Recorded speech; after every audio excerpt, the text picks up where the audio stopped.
Tracer des frontières, c'est se refermer sur soi, c'est séparer des vies et des destins, réduire à néant des espoirs et rendre impossible des rêves d'enfants. La frontière est un barrage, une défense et un obstacle.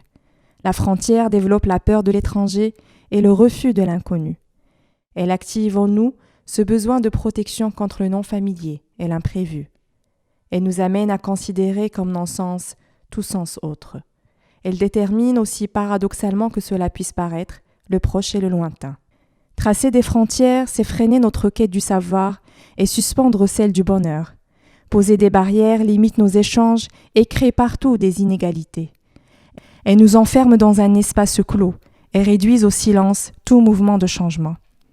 Cette obsession à instituer des frontières depuis la nuit des temps provient, dit-on, d'une profonde et sombre angoisse, l'angoisse d'être envahi jusqu'à l'étouffement, pénétré et transpercé de part et d'autre par le monde extérieur.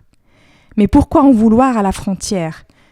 Pourquoi s'acharner contre elle ? La frontière n'est pas un problème en soi, seul coupable est sa mauvaise gestion. Cette même frontière contrée de tous les noms peut être aussi un passage, un relais et une richesse, un espace de créativité et d'échange, d'acceptation de l'autre dans sa différence, d'ouverture sur la diversité et la culture. La variété n'a jamais menacé notre identité. Au contraire, elle est la démonstration claire que nous pouvons nous adapter.